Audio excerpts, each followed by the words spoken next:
You're driving down a desert highway.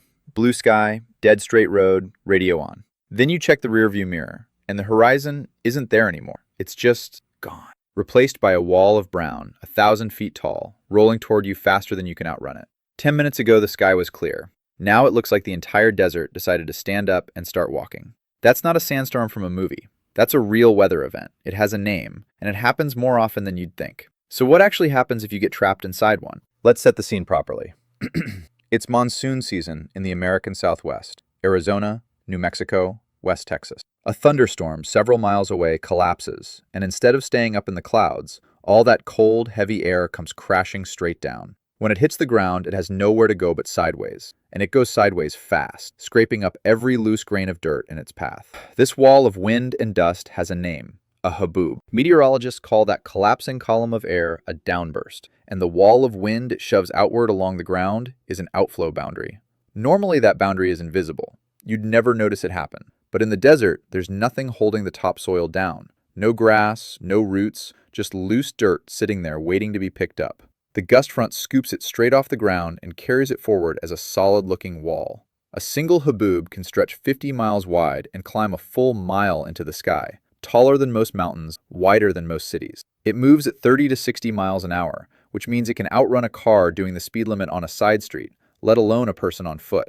From a distance, it looks almost beautiful, like a slow-motion tidal wave made of dirt. Up close, it looks like the end of the world. Here's what happens when it actually reaches you. Daylight disappears in under a minute. Visibility drops from miles to just a few feet, sometimes less than the length of your own car.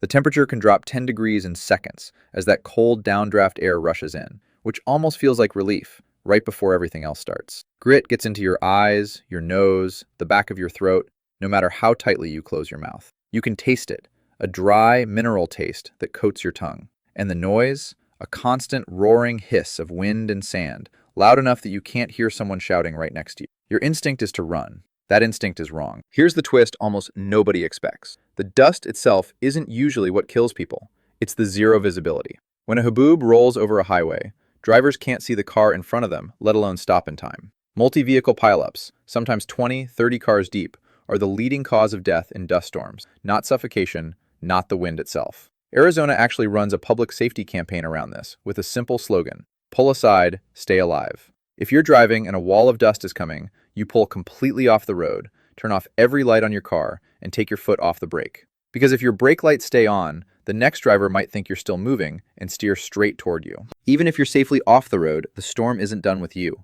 The dust in a haboob isn't like beach sand. Beach sand is heavy enough that your body filters most of it out before it gets anywhere important. Haboob dust is finer, closer to smoke, small enough to slip past your body's normal defenses and settle deep in your lungs. In the American Southwest specifically, that dust can carry the spores of a fungus that lives in desert soil and causes a real illness called valley fever, a lung infection that can trigger fatigue, chest pain, and a cough that lingers for months after the sky has cleared.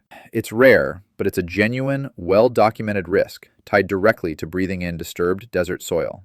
One more reason, just hold your breath and wait, isn't quite the full plan. So what's the actual worst-case scenario? It's not usually being crushed or buried.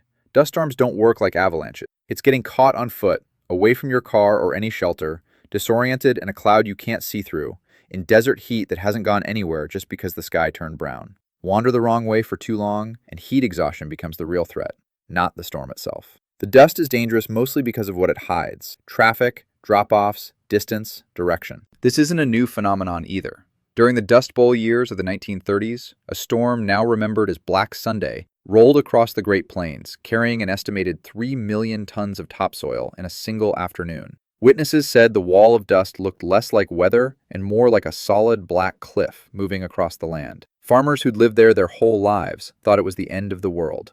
Breathing in that much airborne dirt, year after year, gave an entire generation a condition doctors at the time started calling dust pneumonia. This isn't just history either. In August 2025, a haboob roughly 50 miles wide and a mile high rolled straight through Phoenix, plunging the city into near total darkness in minutes. It knocked out power to over 60,000 homes, grounded flights at the airport, and triggered hundreds of emergency calls in a single evening. Nobody outran that one. Everybody who made it through did the same thing: stopped moving and waited. If you're driving, pull off the road completely, kill your lights, and wait. Don't just tap the brakes and stop in your lane. That's exactly how those 30-car pileups start. If you're caught outside on foot, don't try to sprint away from it. You almost certainly can't outrun 40-plus mile-an-hour wind, and running blind is how people wander into traffic or off ledges they never saw coming. Instead, cover your nose and mouth with any fabric you've got, protect your eyes, and get low near something solid. A wall, a vehicle, anything that isn't open ground. Then you just wait for the wall of brown to pass, which usually takes minutes, not hours. Trivia time!